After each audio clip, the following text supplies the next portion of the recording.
At the end of the day, people want to look good, feel good, and live longer. And so, true. Extraordinary. So on April 25th, your second book here, The Plant Paradox, came out, and I had a chance to read an advanced copy when I visited you. And you office both in Santa Barbara and in the desert Palm here, Springs, Palm Springs Desert. So, and the other thing that I realized, and I've been the beneficiary, I've had a chance to actually go out and purchase and get a number of your products on which you can get from GundryMD.com. So more on that a little bit later. But you had a YouTube channel and really a whole set of products for optimum vitality. So let's begin on this. I mean, one of the things that I've realized that is so important is that our bodies actually evolved for an optimum state over the course of hundreds of thousands and millions of years ago. And if you think about why people are obese, for example, today, a lot of it is the fact that, you know, in ancient times, there was no Whole Foods down the street. True. And there was no place you could go to get a regular meal, so your body learned to store every fat calorie it possibly could. But I think one of the insights I got from reading your book was that what our genetics, what the molecular machinery of our body evolved to eat was what we ate thousands or tens of thousands or hundreds of thousands of years ago, not the stuff we eat today. Correct, yeah. And we're paying the price for mismatching what our body ideally wants and what we give it. Correct, yeah. So that was it. I mean, that seems like a really logical thing. And I'm just curious about the journey you went through to figure out what the optimal health diet is. And do you mind sort of starting with that? Like, you know, sure. What's your story there? Well, as you know, I was a very famous heart surgeon and invented a bunch of stuff and did pediatric and baby heart transplants with my partner, Leonard Bailey. But before that, at Yale University, back in the dark ages, I actually had a special major where you could spend 4 years with 3 professors and write a 10-page little research project every week and then have a thesis that you had to defend at the end of 4 years. And that's the only classes I went to. Interesting. Yeah, I like that self-guided education. Yeah, you know, it was a dismal failure because none of us could get into medical school because we all had satisfactory. But anyhow, so I think you did okay. So we had my major was human evolutionary biology, which we would now call epigenomics and nutrigenomics, but we didn't have a word for it. Right. And what I did was, my thesis was you could take a great ape and manipulate its food supply and manipulate its environment and predict that you would arrive at a human being. And that was my thesis. And I successfully defended my thesis and got an honors. And I basically was one of the early people that said we actually began as an aquatic ape. Oh. Yeah, and we can go into that later, but it's an interesting theory. That's why we have a big brain. Huh. And it's actually why we're hairless. So anyhow, I put that aside and went to medical school and became a surgeon. And then I was running 30 miles a week, going to the gym 1 hour a day, eating a healthy vegetarian diet at Loma Linda University, where I was a professor. And I was really overweight. And I had arthritis, I had high blood pressure, pre-diabetes. I actually did baby transplants with migraine headaches. And with you having high migraine headaches at the time. And let's pause 1 second, because I've heard this from many people, right? You do all the right things. You're exercising, you're eating healthy. Okay, you have that little bit of chocolate once in a while, but we'll find out actually polyphenols from chocolate. It's fantastic. And from coffee. Caffeine is good for you. And you do all those things and you still don't lose the weight. And you're saying, what the heck is going on here? Is it genetic? Am I just predisposed to always be this? But it may well be that you're not actually eating the right things. Correct. And I was told it was genetic because everything was exactly like my father's. And I go and they say, oh yeah, you got high cholesterol because your dad does, and you're pre-diabetic because your dad is, and you have arthritis because your dad did, and you have high blood pressure because your dad did, and it's genetic, and just, get over it. How much overweight were you back then? I weighed 230 pounds. I was about 70 pounds overweight. You don't have that right now? No. So I met a guy who changed my life. He was a big fat guy from Miami, Florida with inoperable coronary disease. And I'll shorten the punchline. He cleaned out most of the blockages in his coronary arteries in 6 months by eating a particular way and taking a bunch of supplements from a health food store. And I told him he wasted all his money with supplements. He made expensive urine, which I firmly believed then. I don't anymore. Mm-hmm. And I told him, good for him for losing weight. He lost 45 pounds in 6 months, that he wouldn't do anything in his coronary arteries. But we got another coronary angiogram on him 6 months following his first one, and this guy had cleaned out most of the blockages. So this is like a calcium score reduction? Yeah, not calcium score. This is calcium score, visual. This is an angiogram of your heart, and we can see the plaque. Yeah. Calcium score, believe it or not, just kind of tells you what's on the outside of the arteries. Mm-hmm. So I said, tell me how you did this. And he starts describing the diet. And I said, whoa, bells went off. I said, wait a minute, that's my thesis at Yale. And so I called up my parents who live in San Diego, and I said, hey, do you guys still have my thesis? And they said, yeah, it's here in the shrine, Of course. the perpetual flame. And I said, oh my gosh, send it up to me. So I put myself on my thesis. And on the diet on the evolutionary diet. Yeah, on the evolutionary diet. So what was it, how far back in time do you think our genetics optimally developed for the plants back then? Yeah, so, we're descended from a tree-dwelling ape. We're basically a tree shrew, and tree shrews have been around for 40 million years. And the ape line came out of tree shrews. And so we were designed to actually eat two-leaf plants out of trees primarily, dicotyledons, remember? Right, from biology in 7th grade, yes. Yeah. And there are other animals, the grazers, that are designed to eat monocotyledons, the single-leaf plants, the grasses. Right. And we're designed to interact with the compounds in two-leaf plants. And we've been interacting with them for millions of years. Yeah. And one of the things that's interesting is that these plant compounds also interact with our bacteria. And our microbiome is actually the initial greeting committee for what comes into our mouths. Everything we put into our mouth is actually foreign to us. It's completely foreign material. And it has its own proteins that are foreign, and what those proteins carry is information. Mm-hmm. And so the bacteria are actually designed to eat certain plant proteins better than other plant proteins. And they're designed, if everything's right, to communicate to our immune system that the things you're eating, hey, we've known these guys for 40 million years. Yeah, they're a pain in the neck, I know, but you don't have to get all upset about them. We know them, chill out. Yeah. And that actually worked incredibly well. We continue to eat a lot of plant leaves for most of our evolution. But one of the things that changed dramatically, probably 150,000 years ago, 100,000 years ago, is we harnessed fire. And fire was actually the major leap that made us human, because all other animals, all other great apes, can't break down the cell wall of a bacteria, can't digest it. We have no digestive ability to do that. Yep. And we require bacteria to do that, to ferment the cell wall. And by the way, just a slight pause here, just to remind folks, as a human being, you are a collection of somewhere on the order of 20 to 30 trillion human cells that make up your body. 100 billion of them make up your brain. And we also have in us about 10 times the number of bacteria, fungi, virus, and so forth, your microbiome.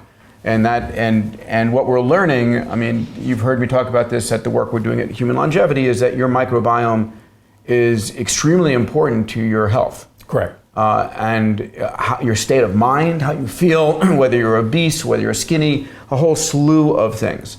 And it's incredible in some of the things that we've talked about before in eating and microbiome, the connection there. Yeah. We've talked about this before. I'm convinced that because they contain so much more genetic information than our own genome, and they're capable of rapid genetic change and rapid growth, that I and a few others think that we've actually uploaded most of our processing and decision making to our bacterial cloud. Yeah. Because they're actually... I love that term you use, the bacterial cloud is sort of a additional processing capability. Yeah, and it makes sense to me because that's where the rubber meets the road. Everything that we ingest has to come through our bacterial processing. Yeah. And it's a hard concept for us to get around that bacteria could actually tell us what to do. We're basically a condominium for bacteria. And we're an incredible symbiont. And we've made a deal with these guys to teach our immune system what to do, teach our brain what to do. We know that young bacteria, when we transplant them into old mice, make the old mice young again.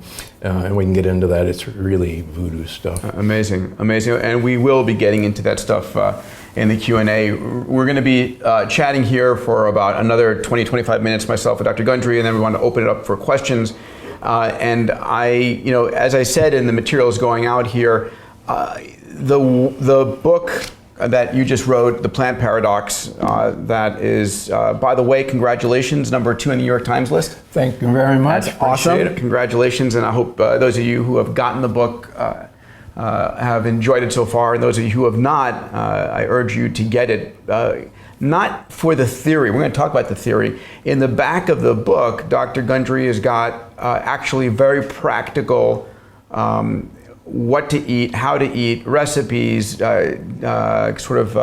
breakfast, lunch, and dinner suggestions, which makes eating what you're proposing a lot more palatable and doable. Because the fact of the matter is, what you've identified here is that a lot of the things that we currently eat that we think of as healthy are in fact not. In fact, they're attacking us.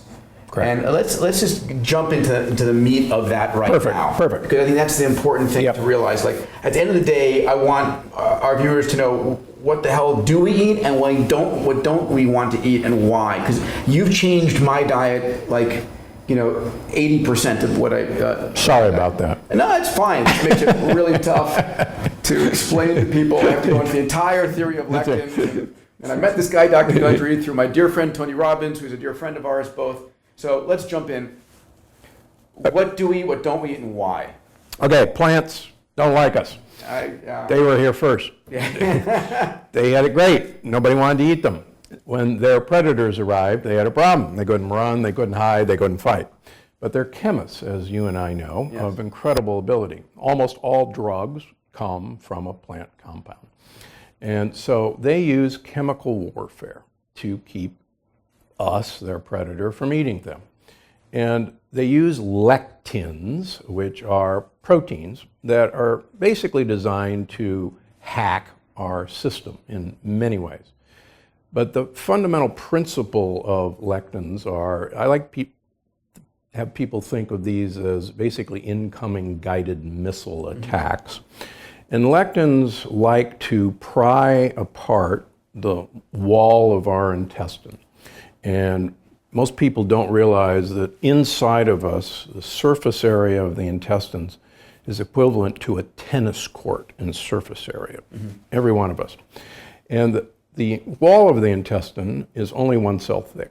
And the cells are all held together by little tight junctions, like kids playing Red Rover, Red Rover. And lectins actually flip a switch and pop these tight junctions apart. And then lectins, which are a foreign protein, get through the wall of our gut, but they also take with them, what we talk about in the book, are bacterial particles, cell walls, called lipopolysaccharides. Right. They're abbreviated LPSs. And you're bringing back very ancient memories from medical school.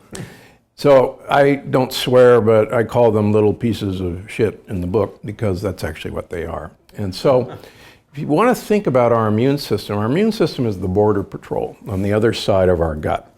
And when foreign proteins, aliens, come across our border, our immune system goes, oh my gosh, the illegal aliens have crossed the border, we're under attack, we should scramble the fighter jets, we should go to threat level 5, and wherever we see any protein that looks like a lectin or a little piece of shit, we should open fire and ask questions later. The idea is to create inflammation, and inflammation makes an animal feel lousy or not thrive. And that's how plants win. So at the end of the day, we know one of these lectins, the whole society has gone on a gluten-free diet because you have this, I've got gluten intolerance, everybody talks about gluten intolerance and so forth, and that's just one of the minor lectins, if you would. Correct. Right? Yeah. And we don't talk about all the other lectins that potentially could be hitting you. Right. So why did gluten get such a special showing? Well, I think there's a couple of things. It truly is a lectin, and there are 2 to 5% of people who clearly carry genes for gluten intolerance, for celiac disease, the extreme form of gluten intolerance.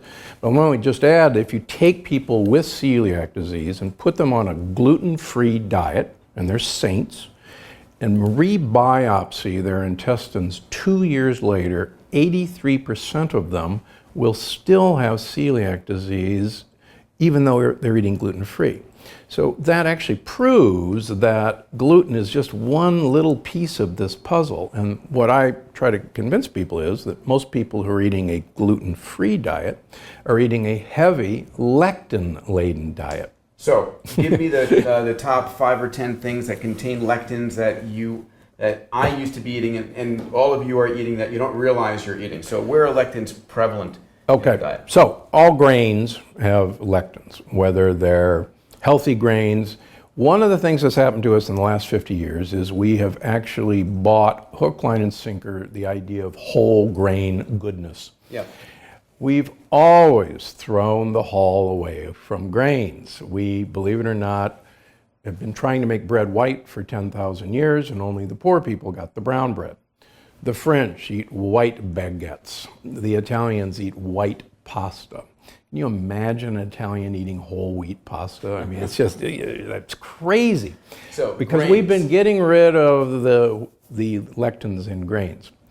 Now, the other is beans. Beans are a modern food as well. That pissed me off, man. I was like, I'd gone vegan, I was like being a vegetarian, and then all of a sudden, I was getting my protein from beans, I was so proud, and then boom. I mean, you're absolutely right. Beans are really heavy in lectins. Yeah, and unfortunately, you can soak beans and get some of the lectins out, and you can cook beans and get some of the lectins out, but they're still heavy in lectins.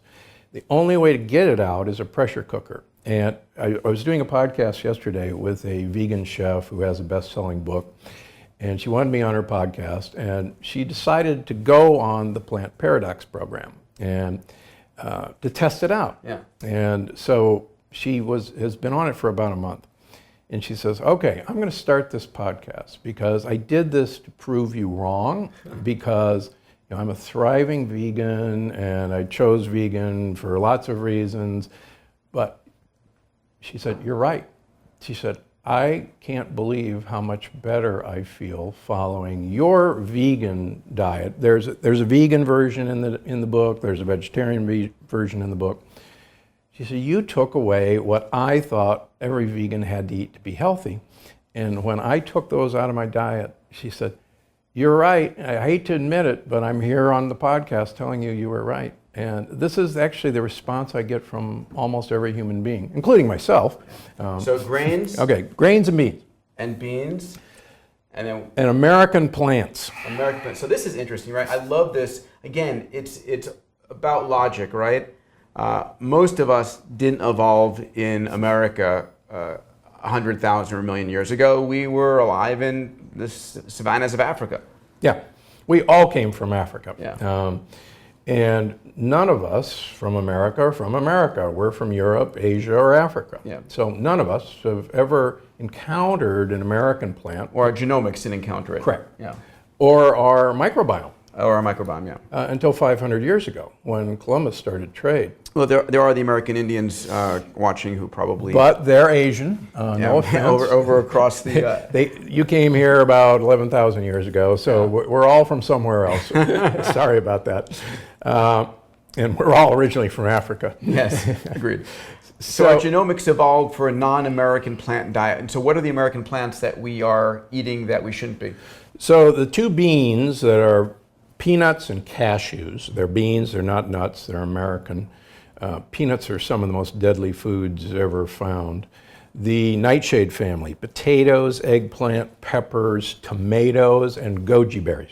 Goji berries are American. They were called the wolfberry. They were taken to China in trade, and they grew extremely well. So these are all nightshades. And the sad thing is, in general, the peels and the seeds have the lectins. And Italians, as you probably know, traditionally peel and de-seed their tomatoes before you make sauce. And my mother's mother was French, and she taught my mother to always peel and de-seed a tomato before we ate them. And because that's where the lectins are. Because that's where the lectins are, and they were removing them. Yeah. The same way with peppers. You'll never open a glass jar of Italian bell peppers and see peels and seeds, because they're gone. The Southwest American Indians always char and de-seed their peppers before they grind them into chili powder or eat them. You'll never open a can of green chilies and see peels and seeds, because they've been removed. Interesting. So traditional cultures have dealt with lectins, and we've kind of forgotten all that. And it's fascinating. They dealt with it not by knowing the molecular biology, but by trial and error. Yeah, they knew how it made them feel. Yeah. In fact, there's the old joke that no sane individual would ever take a second bite of a jalapeno pepper. And if you think about it from a plant standpoint, the plant's going, what do I have to do to stop you eating my babies? Yeah. So, so in the book, you talk about and I remember when I first met, you were so kind to spend a couple hours and made my life very easy by having these are things you can eat, and these are things you shouldn't eat. And it changed where I shop, it changed what I eat, it changed everything. Now, at the end of the day, I want to now talk about the impact it has, because the impact is on, number one, weight reduction. We'll come to that in a moment. But the second is if you've got an autoimmune disease. I mean, you have had miraculous results with people with rheumatoid arthritis or lupus or polymyalgia rheumatica or a whole range of other autoimmune diseases. So can you talk about the autoimmune elements and the weight loss and then cardiac as well? Yeah. I mean, are those the three major categories you would say, or? Yeah, in fact, the longer I do this now, I think Hippocrates' statement keeps ringing in my ears, and I think most of us forgot it. So Hippocrates said that all disease begins in the gut. But he said that every creature has this ability to heal itself, to have perfect health. And he called it the green life force energy. It's kind of hokey, but that's what he called it. It sounds better in Greek or Latin. And so the purpose of a physician was to identify the obstacles that was keeping the green life force energy from having perfect health in a person, and to remove those obstacles. And then the person would heal himself. And what I found, I'm a pretty good detective, is by removing things from people, they all heal themselves. So I don't heal rheumatoid arthritis. I identify what's giving them rheumatoid arthritis, get it out of their diet, and then they heal themselves. Hippocrates was right. Yeah, so it's interesting. I was speaking to an infectious physician, one of the top ID doctors here in LA, and we were talking about the notion that his belief is that all autoimmune diseases, all rheumatoid type diseases actually begin through an infectious process.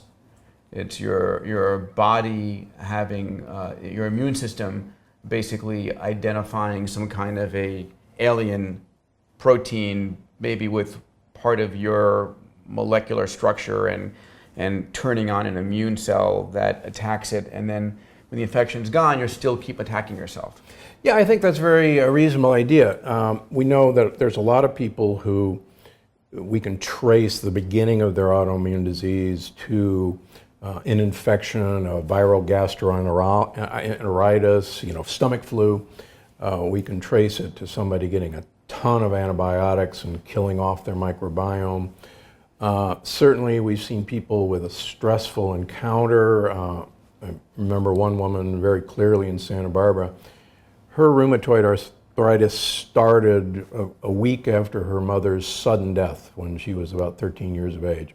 She remembers it vividly, and now she doesn't have it anymore, but what happened was she had leaky gut from that shock.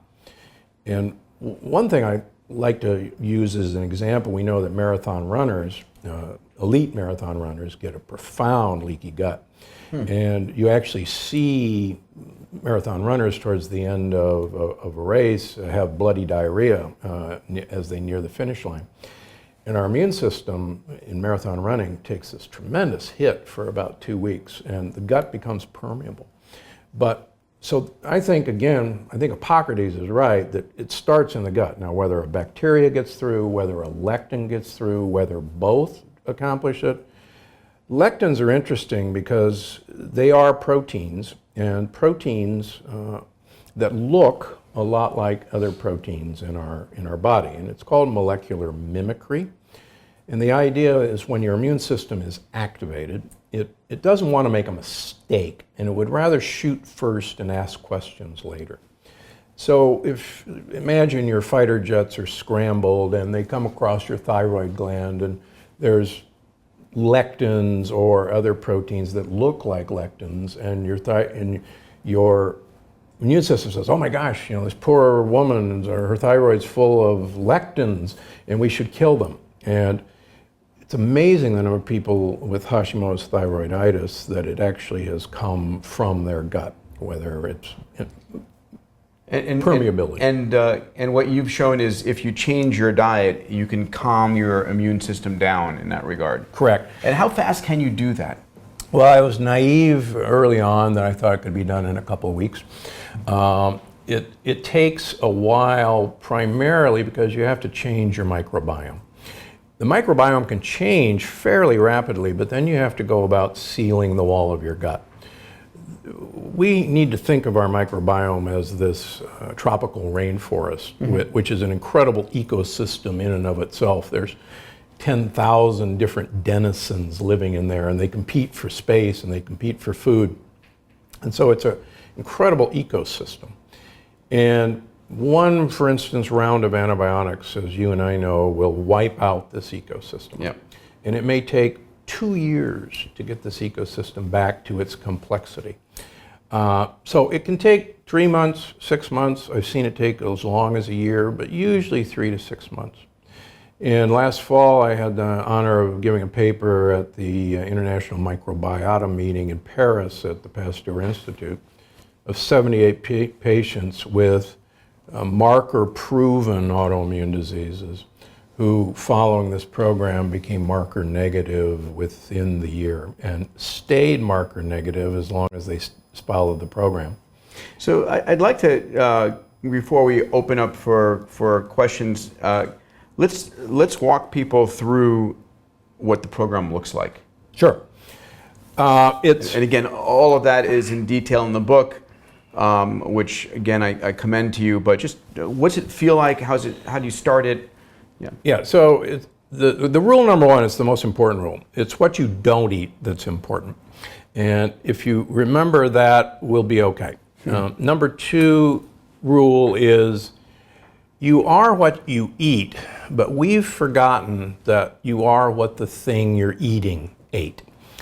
And so, for instance, if a cow is fed corn and beans, that cow is basically an ear of corn with meat on it.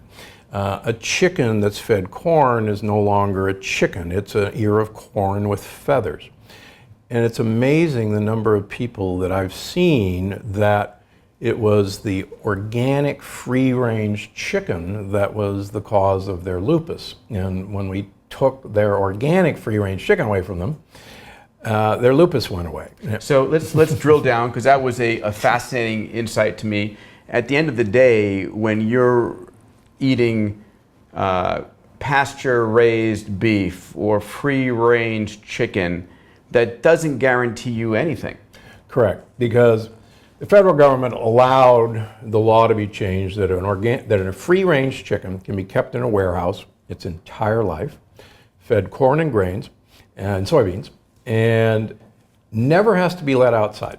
And as long as you open a door to the outside for 5 minutes every 24 hours. That's the law. I mean, it's such crazy bullshit that it drives me nuts, right? So in other words, the chicken has the potential option of going out and being free in a range. For 5 minutes. For 5 minutes. So, and of course, it's crammed in there with 100,000 other chickens, and it can't get to the door. So what kind of chicken and beef do you need to be eating? What's the defined class that actually meets the standards that you support? So find a farmer that pasture raises their chicken. And I go to a farmer's market and say, what do you feed your chickens? And the answer is nothing. They're insectivores. They work for me. They go out and eat bugs. They eat, grass, but they're bug eaters. And so all they actually need is a little scratch, which is not corn, actually little pieces of pebbles to grind in their gizzard. Mm-hmm. But that's what chickens are supposed to eat.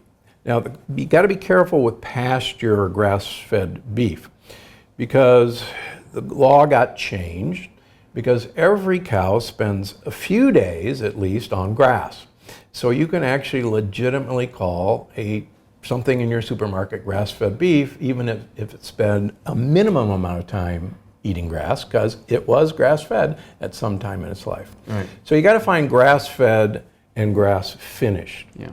Now, I've stopped eating beef and pork and lamb for reasons you'll see in the book, and it's pretty wild, and we won't go into that today. But wild fish, wild shellfish, pastured chicken are perfectly safe.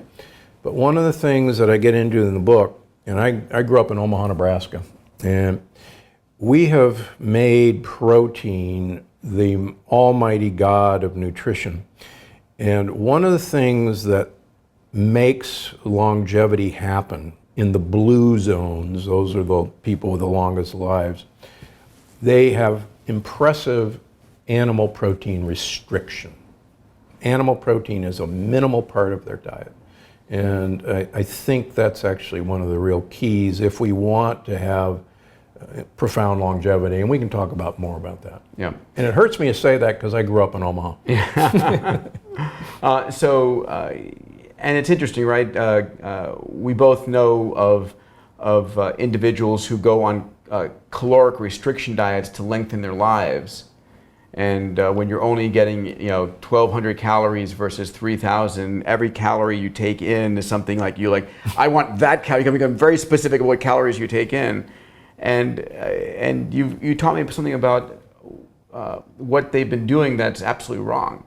Yeah, it's the St. Louis University has a long ongoing study of the Calorie Restriction Society, and like Peter says, these are folks who really restrict their calories about 35% of normal, and they're very thin and they're very cold, but they don't age rapidly, but they have there's a insulin-like growth factor that I measure in all my patients every 3 months, and it's a very good marker of how fast or slow we're aging. And it's a pretty good stand-in for whether mTOR is activated or is quiescent. So they've studied these calorie restriction folks, and they've been fascinated that their insulin-like growth factors, which should be incredibly low, are really just about normal of everybody else. And so they also study vegans. And so they asked, and vegans carry very low insulin-like growth factors. So they asked some of the Calorie Restriction Society folks to eat vegan, but keep their calories restricted, but eliminate animal protein. Right. And like you say, these guys love every last calorie, and so they tend to eat a lot of their calories as animal protein, because if you're not going to get much, you might as well enjoy it. Yep. So when they did that, then their insulin-like growth factors plummeted, even below what the vegans were doing. And so that study, and also a couple of studies in long-term rhesus monkeys, which also implicates that it's the protein load that really makes the long-term difference in longevity. Mm-hmm. And again, it breaks my heart, but I think it's true. You take supplements. Yes, I do. I do as well. My dear friend Ray Kurzweil does too. His wife says Ray has a superpower, his ability to swallow handfuls of pills in one drink. What are the key, most important supplements that you recommend to people right now? So, and by the way, you have all this information on your Gundry MD website as well. Right. Yeah. As you know, I used to think supplements made expensive urine. I really did. The pleasure my patients have given to me, and I dedicated this book to my patients who really have taught me everything I know, or made me find out everything I know, mm-hmm. is that we can look at people taking a supplement or not taking a supplement, and we can see biomarkers that are measurable and that get improved, and then we can take that supplement away, or they'll forget to take it, and we can see that biomarker gets worse. So one of the things we should all be taking is huge amounts of polyphenols. Right. Now, again, we're designed to interact with plant compounds, particularly compounds in dark berries. We actually should have a lot of the polyphenols in coffee. Chocolate has a fantastic polyphenol, green tea. So the polyphenols are primarily in the coating of the seeds, or in the peel of the seeds, and also the seed itself. But unfortunately, most of our fruit now has been bred for sugar content. Mm-hmm. So most of our modern fruit is candy, unfortunately. Yeah. And by the way, you recommend not eating fruits throughout the year, maybe somewhat during the summer. Right. But I've eliminated 95% of the fruit in my diet. I'll still eat a few blackberries and blueberries, but that's about it. Yeah. Years ago, in June in the Santa Barbara Farmers Market, I was putting some peaches in a bag, and my wife says, "Hey, aren't you the guy that says don't eat fruit?" And I said, yeah, but it's summer now, we can eat fruit. And she said, "I'll tell you, smart guy, why don't we give up fruit this summer and let's see what happens?" And I said, "Oh, come on, come on." And she said, "No, let's do it." So we both gave up fruit. I lost 8 pounds that summer. We didn't change anything else, and she lost 6 pounds. Yeah, it really is. I mean, it is sugar. Yeah, we use fruit to fatten up for the winter. All great apes only gain weight during fruit season. Yeah. They only gain weight during fruit season. Just as a reminder, please post your questions for Dr. Gundry. We're going to go to Q&A in just a minute from my colleague here, Marissa. So yeah. Polyphenols are great. The other thing we don't... Other supplements, right? Yeah, the other thing we don't get is a lot of plant-based compounds, green compounds, which are phytochemicals. Our ancestors, even actually the Kalahari Bushmen, have been studied, and they eat 250 different plant species on a rotating basis throughout the year. And they interact with all those phytochemicals, and those phytochemicals change their bacteria genome, and those phytochemicals communicate to our genome. If we really think eating an organic diet and visiting the farmer's market, we can interact with 250 different plant species. I got oceanfront property in Palm Springs to sell you. It can't be done. So we've got to get those back in our diet. And the third thing that people have to get back in their diet is what are called prebiotics. Now, most people have heard of probiotics. Sure. Those are the bacteria. But the bacteria have to have something to eat.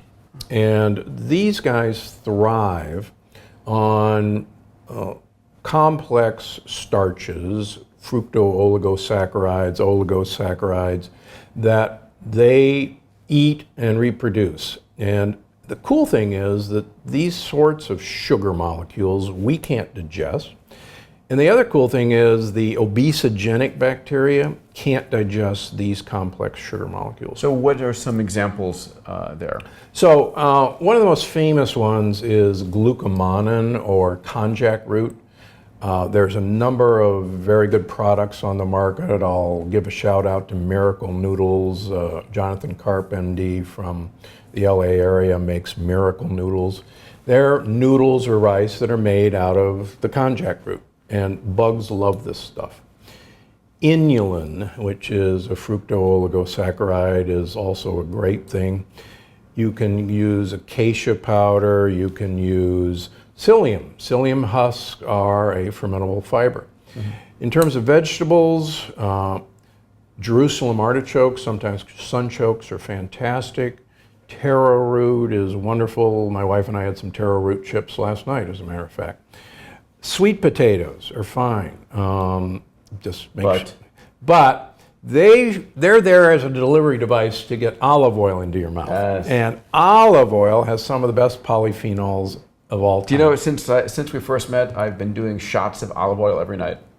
Just, probably not a shot glass, actually a glass of olive oil. So how much olive oil do you think I should be taking? Well, as a good Greek. Yeah. Well, as you know, on Crete, the average consumption of olive oil is 1 liter per week.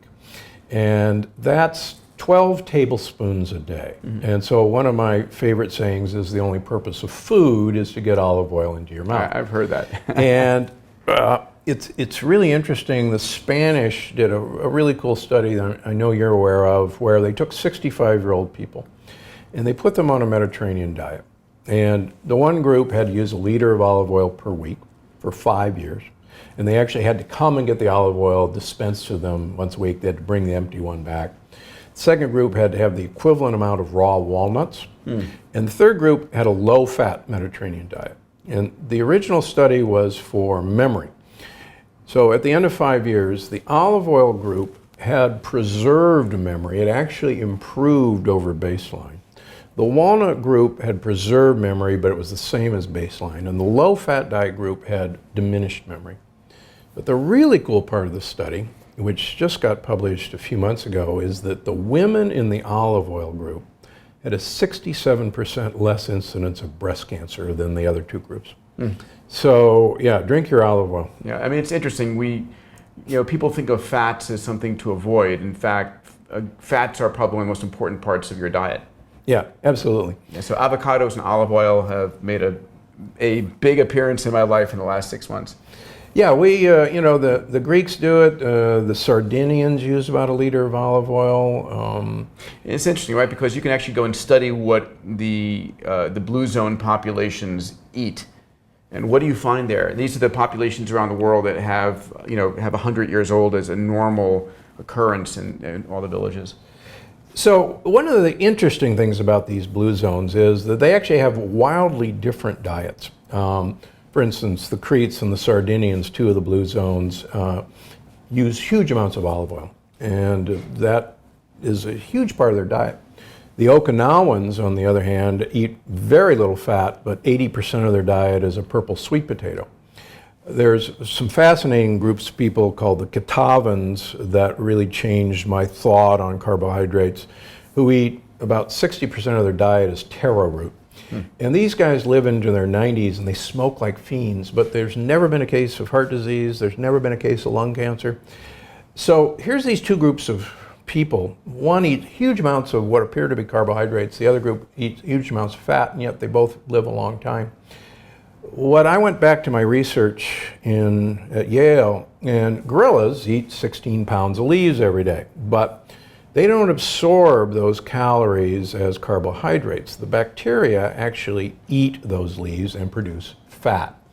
They produce primarily short chain and medium chain fatty acids. So the gorilla absorbs a 60% fat diet. Interesting. So I have to share something that was a really important takeaway that you gave me. So at the end of the day, if you're trying to gain muscle, I bet you, if you're a vegan, someone's saying, "Oh, if you want to gain muscle, come on, get some good meat into you. Go and eat, go get a good steak or something." And then you shared a visual insight for me that was like, "Oh my God, you're right." Can you share that with everybody? Yeah, I mean, a gorilla eats no meat. A gorilla has more muscle than you and I could ever possibly plant imagine. eaters. They're plant eaters. A horse eats grass. He's not chewing on burgers. He has more muscle than you'll ever have. All the largest animals on Earth, all the most muscular animals on Earth are plant eaters. Yeah, amazing. And interestingly enough, the great carnivores, like lions and tigers, actually eat the bellies of the animals, which actually contains plant material and fat. And lions will always leave the hindquarters and the legs because it's not worth it for them to eat. They want the abdominal content. Okay, one last question, we'll go to Q&A here. Autoimmune diseases like rheumatoid arthritis. If someone comes to you with RA, as an example, what is your advice to them? Get on this diet? Correct. And how quickly will they start to see potentially a change? Yeah, so, if you're on biologics for any of the autoimmune diseases, don't take away that you should stop them tomorrow and start this. What you do want to do is you want to repair your gut, and more importantly, you want to stop the sieve that you've got. And the best analogy I can have for you is that you're in a boat and the boat has holes in it. And there's two strategies here to keep the boat afloat. You can start bailing water. And if the holes are big enough, you're going to need a bigger and bigger bucket, and eventually you're not going to be able to keep up and you'll sink. The other strategy is to plug the holes. And what I think I do by taking lectins away, which are the hole makers, is allow you to plug your holes, and then you don't need to bail. You don't take in water. So the more you follow these principles, it's what you don't eat that's important. It's not so much what I tell you to eat. Eat like it's 9,999 years ago. And if you keep that in mind, we ate leaves and tubers, and we ate some shellfish, and we ate some fish, and we ate wild animals, but they were primarily at that time fatty wild animals, woolly mammoths. That's actually how we did. So we did not eat grains, we did not eat beans, we did not eat potatoes, we did not eat tomatoes. Interesting. And then will you actually see changes in your genetic markers on RA after a period of time? Well, yeah, we definitely see the rheumatoid factor goes to normal. We see the anti-CCP3 go to normal. You'll still have people, there's clearly a genetic component for propensity to these things, but you can stop that from being expressed. And that's really, as you and I know, epigenomics is really the key. It's not so much the genes you're dealt, it's whether you turn them off or on. Whether you express them or not. Right? Amazing. All right, Marissa, let's jump into our beloved audience here. Fabulous. Thanks for the discussion so far. So the first question is around healthy proteins, and several similar questions. One, what are the most healthy proteins? What vegetarian protein source do you suggest? And then overall views on eating beef. So there's plenty of protein in plant leaves. Again, we've not been taught that because it goes against really our commerce. There's plenty of protein in leaves. I take care of a lot of vegetarians and vegans who have been brainwashed to think they have to get protein from grains or beans. Grains are a horrible source of protein. It's really a very small part of a grain. Beans are a better source, but you certainly don't need beans. Humans 10,000 years ago were 10 feet tall, men and women. And the amazing thing is our brain was 15% bigger than it is today. We shrunk dramatically when we were exposed to healthy plant proteins of grains and beans. Of the plant proteins, if you really want a grain-like thing, hemp is quite frankly the safest. And the more we can encourage hemp growing in this country, the better from my point of view. Hemp has a lot of miraculous properties that we're only now beginning to realize. So hemp protein is great for you. Stay away from pea protein. Peas have lectins, and I see a lot of vegetarians who are eating their healthy pea protein, and I think that's a mistake. Now, in terms of beef,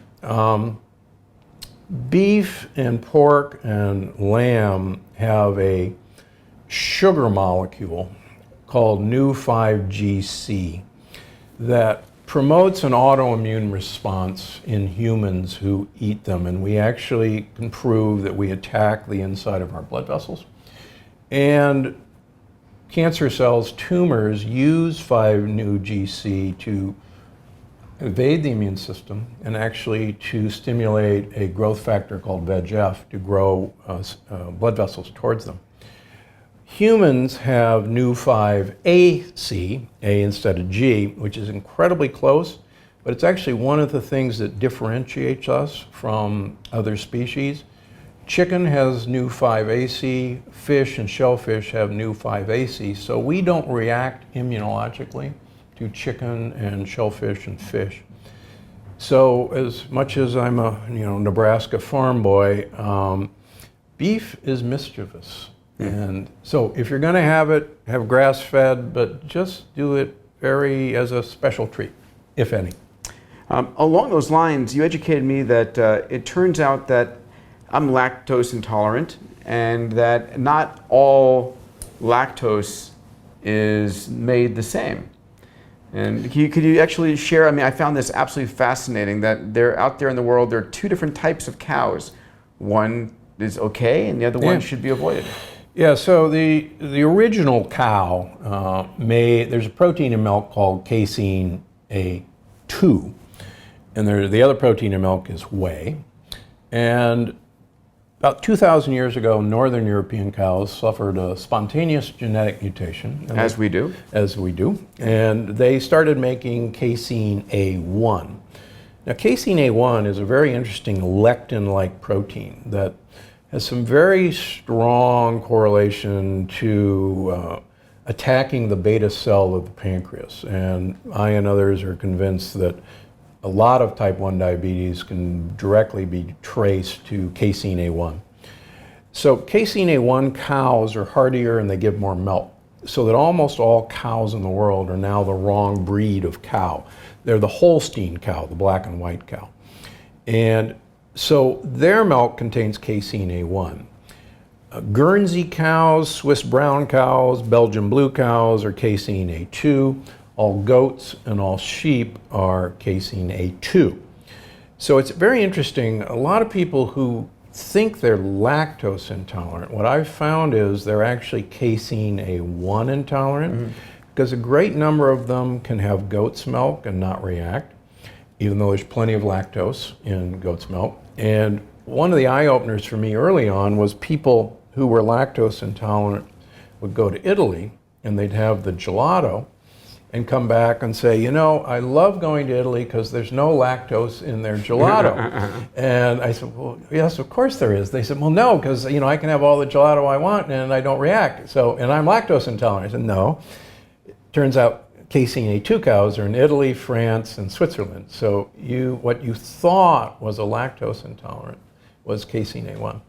And if people have what they think is a milk intolerance, or that milk gives them mucus, or that I'll have people tell me that they're lactose intolerant and they can't have cheese. Well, there's no lactose in cheese, but the cheese gives them mucus. The mucus is actually our protection against the casein A1 lectin, and we make mucus to trap those lectins. Fascinating. Next question, Marissa. This is a fun one from Francis. Can we design nanotech to allow us to eat anything and still remain healthy and slim? You want to take that one? Sure. So Francis, at the end of the day, of course, the promise of nanotechnology is to allow you to pretty much do anything. Our bodies are nano machines. We start from a set of 3.2 billion nucleotides, the data set, and we manufacture a cell in the human zygote, and then replicate that and specialize that to somewhere on the order of 30 trillion of them that make up your body. The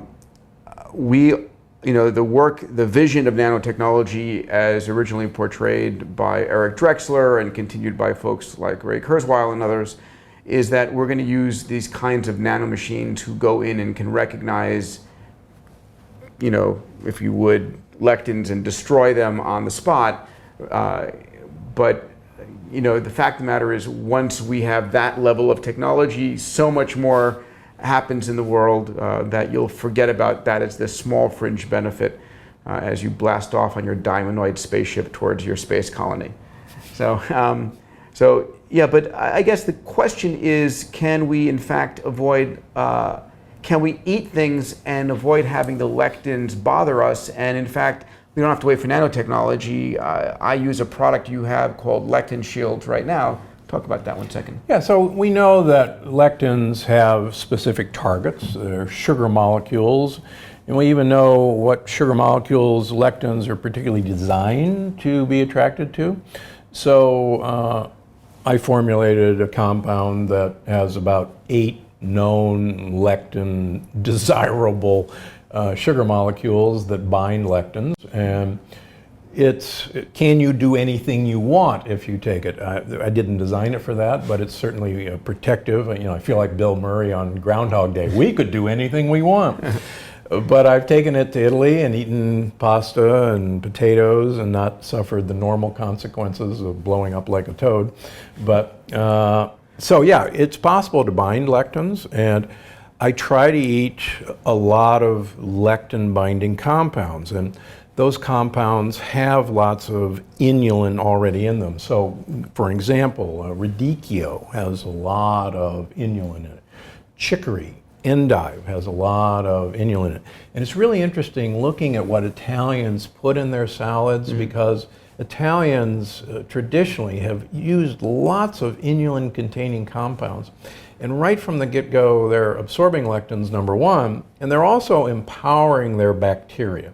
And the thing I talk about in the book, one of the things that's really changed is our bacteria is really kind of our defensive front floor. And they're there as the initial line of defense against lectins. There are bacteria that love gluten, for instance.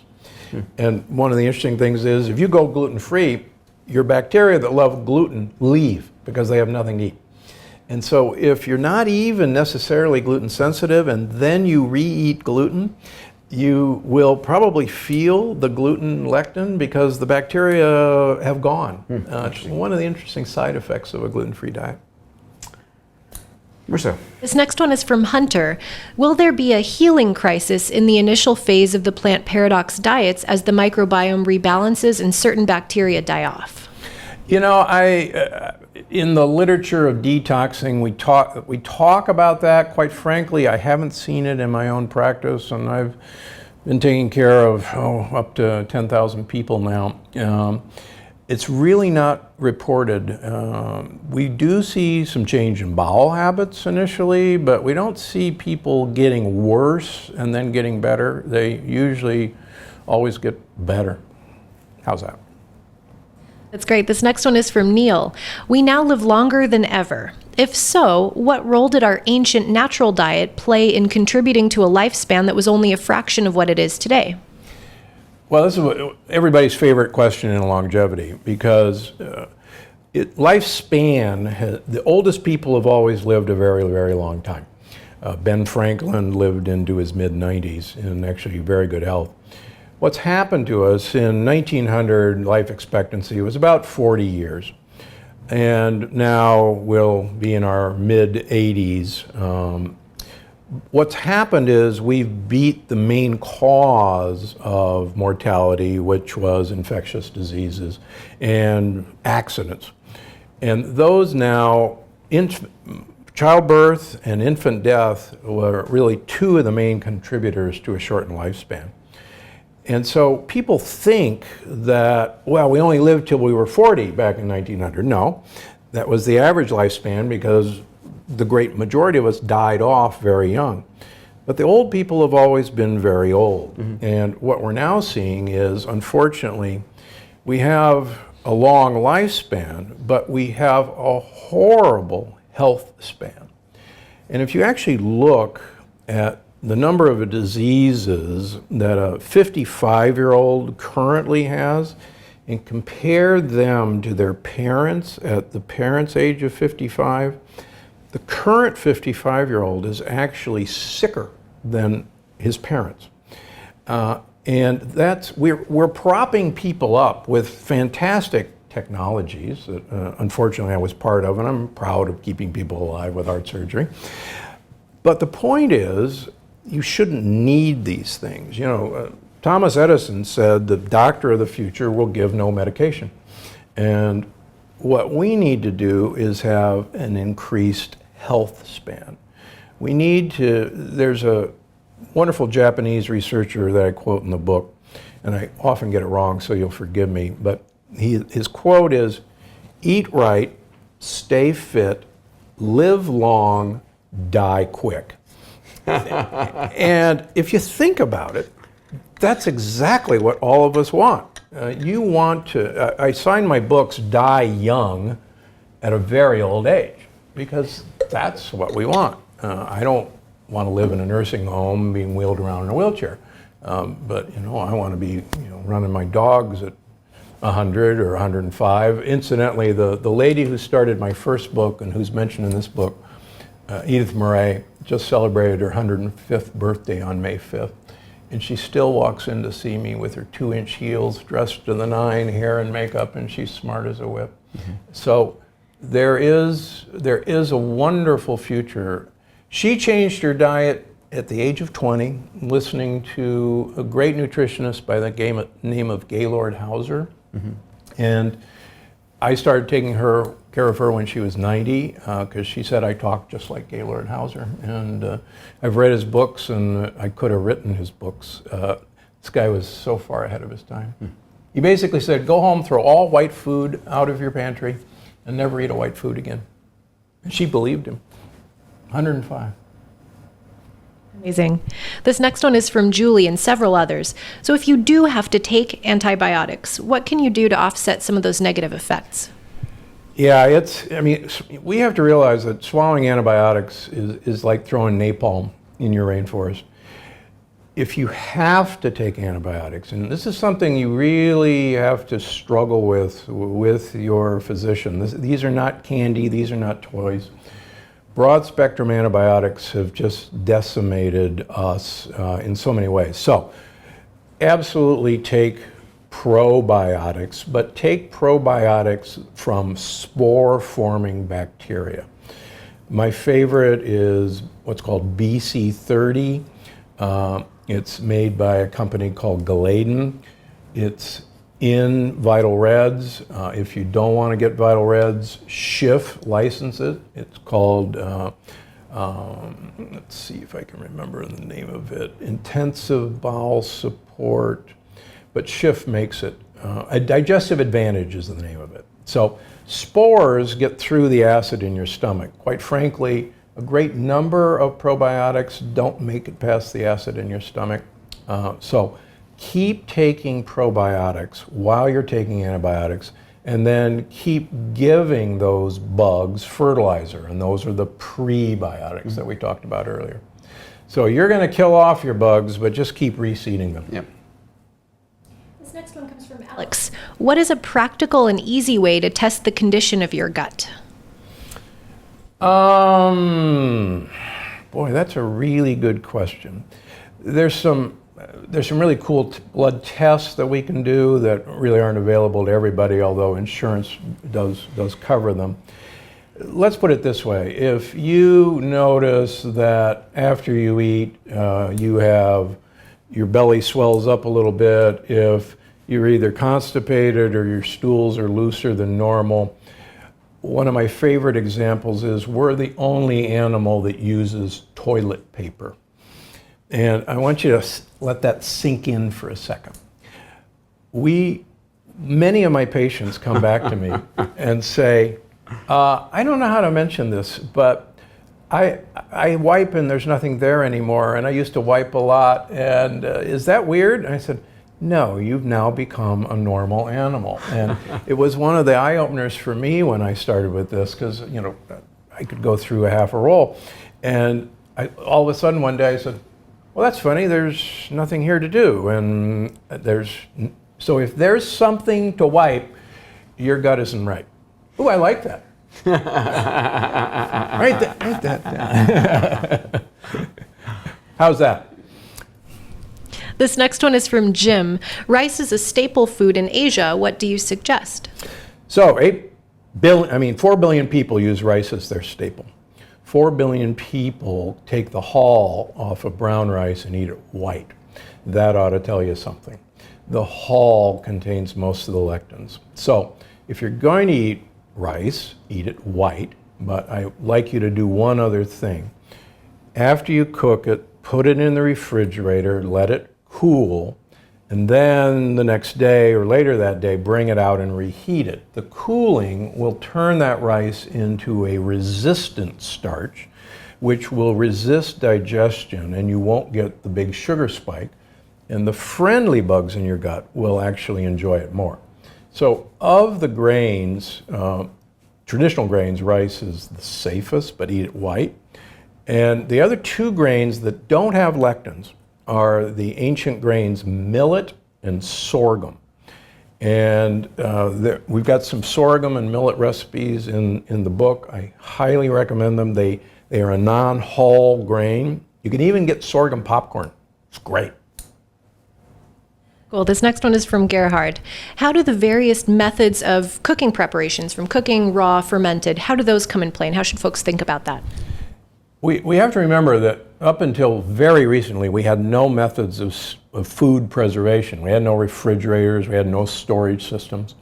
So everything we gathered actually rotted. And fermentation, we forget, is actually the natural process of what happened to most of our foods. And this was actually utilized because we let bacteria do a lot of the work in eating lectins for us. And that's why traditionally breads were raised with yeast or with sourdough, which has both yeast and bacteria. And the yeast and the bacteria actually eat a lot of the gluten and a lot of the lectins in grains. So when we think about traditional preparation methods, these were actually pretty good ways to reducing lectin content.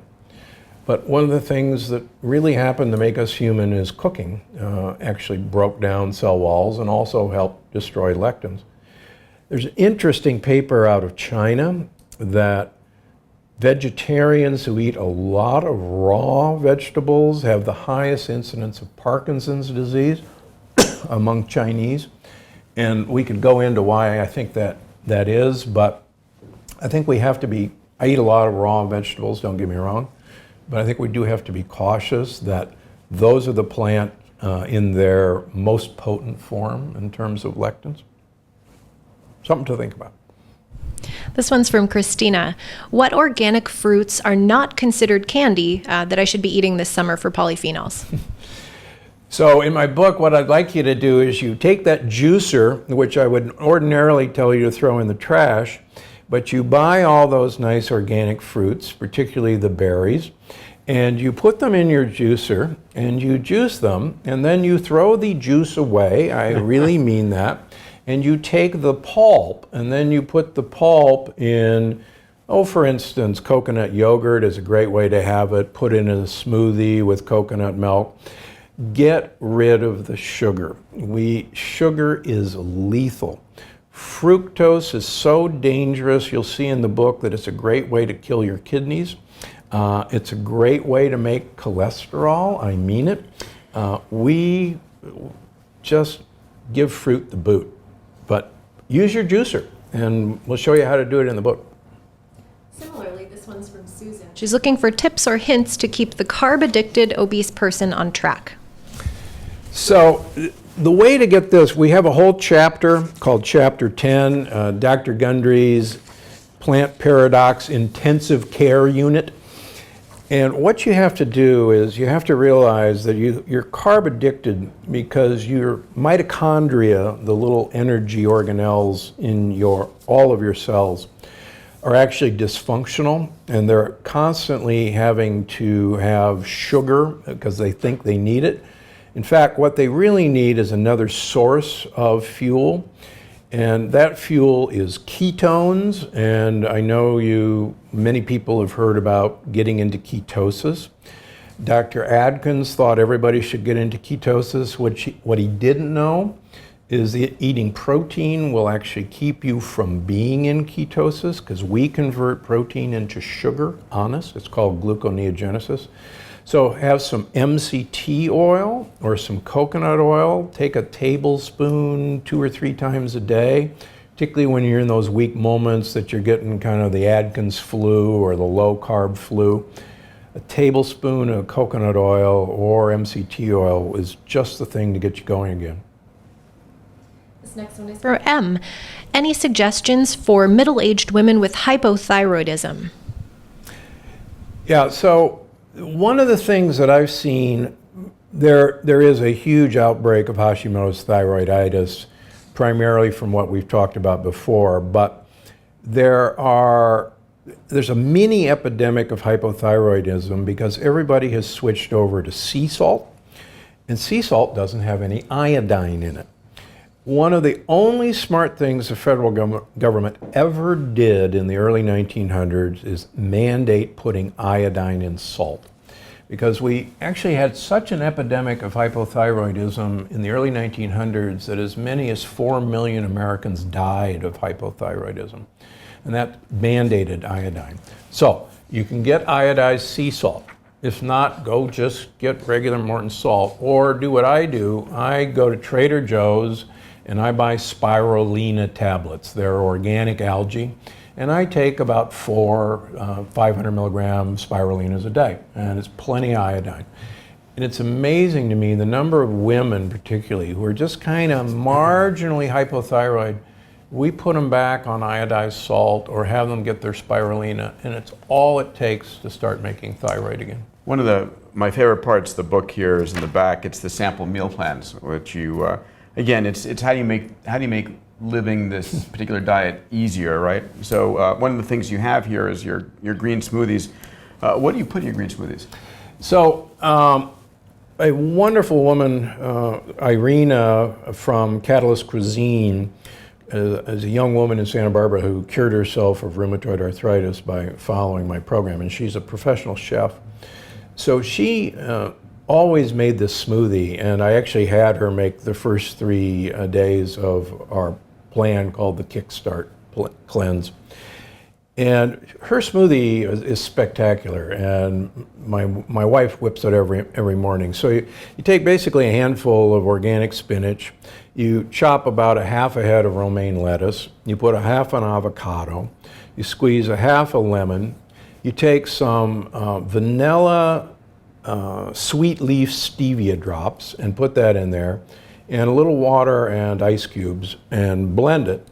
Now, quite frankly, I put in my Vital Reds, my Primal Plants, and my Prebio Thrive, and she does too.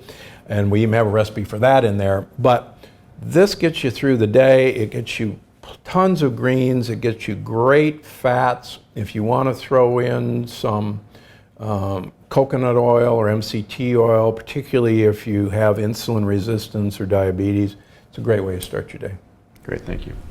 This next one is from Philo. What is most important to eat to maximize testosterone production? It's not what you eat to maximize testosterone production, it's what you don't eat. I can't tell you the number of men I see with low T, and when I take away their sugars and I take away their large portions of protein, that their testosterone goes through the roof. Sugar suppresses testosterone production. And it's been so enlightening to me to see people that we get off of their sugars, off of their simple carbohydrates, their breads, their pastas, their potatoes, and their testosterone comes up naturally. I take all men off of testosterone replacement. The FDA is so afraid of testosterone replacement that there's a black box warning for it. You can make plenty of testosterone, you just have to be sugar-free and cut your meat protein. Exactly the opposite of what we thought. This one is from Michael. Is there a better or acceptable type of alcohol? Yeah. So, Thanks for asking that, Michael. yeah, I appreciate that. If you don't drink, don't start. If you do drink, I think red wine is probably the best of the alcoholic beverages because it gives you a pretty doggone good dose of a lot of plant polyphenols. The most famous one is resveratrol, but quercetin or quercetin is another great compound. Also, almost all red wine has been aged in wood, and it picks up the polyphenols in wood. That being said, there's an interesting paper out of France, of course, that champagne and the polyphenols in champagne is suggestive of lessening Alzheimer's in women.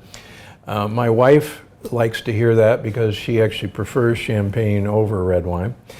If you're going to drink white wine, make sure it's been aged in wood because you'll get the polyphenols from the wood.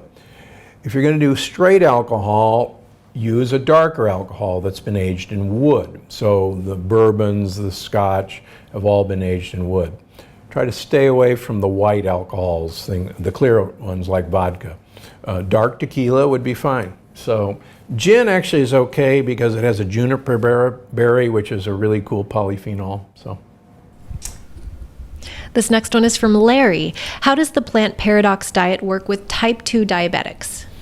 Well, it'll make your type 2 diabetes go away, and if it doesn't, then you're not following it. And I hate to sound like a jerk, but we have never seen a type 2 diabetic get rid of diabetes by following this program. In fact, just yesterday, a 62-year-old woman with horrible hemoglobin A1Cs up in the 7.5s.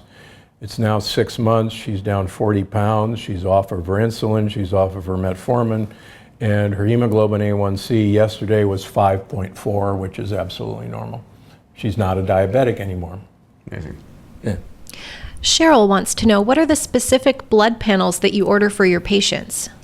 So what I use a company out of the Bay Area called Singularity. They're available in all 50 states. It sounds like Singularity. Singularity. There's a number of good panels out there. One is True Health out of Richmond, Virginia. There's another one, Salvio, which is a new one out of the Mayo Clinic. The Cleveland Heart Labs have a good program, and the Boston Heart Labs have a good program. I also use Vibrant America for all my autoimmune testing. These are available. Your physician can order them. In general, Medicare pays for them. Most insurance pays for them. There may be some copays, so it's not a blanket statement. But they're payable tests. Jackie would like for you to address Vital Reds. Fabulous stuff. So what I wanted to do is, I love fruit, believe me. We're designed to love fruit. But I wanted to get all the benefits of polyphenols without all the sugar. I basically wanted to have a juicer in everybody's home that you could just eat the pulp.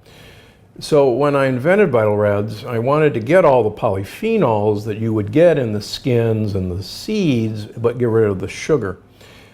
I also wanted to get BC30, that probiotic that I told you about, into everybody.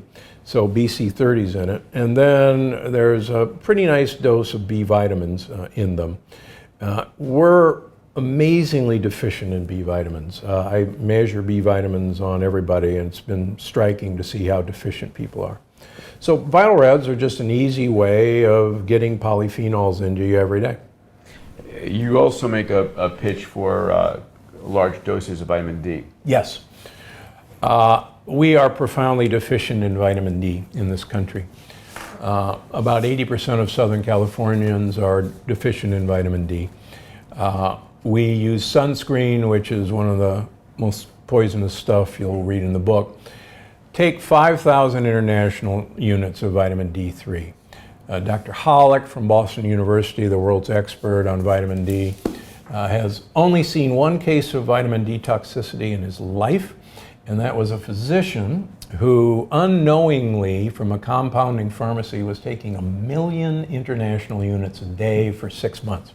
So I don't recommend 1 million international units. But what do you take vitamin D wise? So I take 5,000, but if I feel like I'm catching something, if I got a scratchy throat, or believe it or not, I take 150,000 international units 3 days in a row, and I take 8,000 milligrams of vitamin C. So what I do is take 5,000 of vitamin D. Yeah, 5,000 of vitamin D in the morning, 5,000 midday, and 50,000 before I go to bed. 3 days in a row.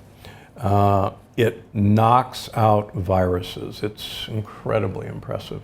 Now, you don't keep doing that the rest of your life, but interestingly, most people with autoimmune disease have profoundly low vitamin D levels. And I've had to use 30, 40,000 international units a day for months at a time to get their vitamin D level up. Wow. The important thing that appears is that vitamin D, number one, it's a hormone, it's not a vitamin. It's essential to make the stem cells in our gut that replace our gut wall grow. And without vitamin D, these guys just sit there. So if you've got a damaged gut, you need vitamin D to make these stem cells grow. And it's been very impressive to me when all these people with autoimmune disease walked through my door, that one of the things that jumped out from their labs was a low vitamin D level. Robert's wanting to know if you are doing any live or seminar training for health practitioners anytime soon. I do have docs that come and shadow me for a few days or a week. I'm welcome to have anybody come. It's very difficult to get a traditionally trained doctor to embark on this. We're trained to get people in and out the door every 10 minutes and write them some prescriptions. And my initial visit with anyone is an hour, and anyone who's been to my office knows if it's going to take longer than that, it's going to take longer than that. And then my subsequent visits are a half an hour. So when I decided to do this, instead of being a heart surgeon, my wife still calls it Black Friday, because you don't make a lot of money doing this compared to heart surgery. But you sure empower people to take back their health. And all of us went into medicine, hopefully, to, Change, yeah, to give people health. That's why we did it. We most of us lost sight of that somewhere along the line, but yeah, anyone, I'm happy to have you. Come on by. So we're closing out at the end of our 90 minutes, and Stephen, thank you so much. I mean, you really have changed the way I think about what I eat, and empowered me in that regard. Right at the end of the day, there's so many different diets, and I believe that the logical aspect of what you write about is going back again fundamentally to what our body evolved for. I mean, people have to understand, we actually evolved relatively slowly on a genetic level. And if you take a human from 10,000 years ago and they were born and raised today, they could go to MIT or Harvard like you and I can. It's not like they might do better. They might do better. But in other words, we change technologically, we change culturally, but our genomics, our evolutionary biology changes relatively slowly. And so what we're evolved to eat today is principally what we evolved to eat hundreds of thousands and even in our ape ancestors millions of years ago. So I just found what you wrote to make a huge amount of logical sense, to the point where it has changed what I eat, how I think about food. So an honor and a pleasure. Please, if no other reason to getting this book, because you've learned a lot here, and you put out great YouTube videos. I think just the diet plans in the back of the book and what supplements to get is worth it. And I think we need to get you from number 2 on the New York Times list to number 1. And again, to get access to Steve and Dr. Gundry's products and services, GundryMD.com is his website. Stephen, an honor and a pleasure. A pleasure. Thanks so much for having me on. Thank you. So happy that Tony introduced us. Yeah. Thank you, Tony. Yes. See you guys. And those of you who are part of the Abundance 360 team here, we're going to be online for our next webinar is with Dr. Louis Rosenberg from Unanimous AI, UNU. It's going to be May 15th at 10:30 a.m. Pacific time. And here is an AI program that has learned how to predict who's going to be winning, the World Series, or who's going to be winning the Kentucky Derby, and who's going to be winning presidential elections. So it's an incredible notion that AIs can gather enough data to make predictions of things that betting pools assume are kind of random. So that's May 15th, and look forward to seeing you there. Thanks for joining us today, and we'll send out everybody who watched this webinar. We'll send out links to your website and to the amazing work that you do, Stephen. Thank you. Great. Thanks a lot. Pleasure. Bye, everybody.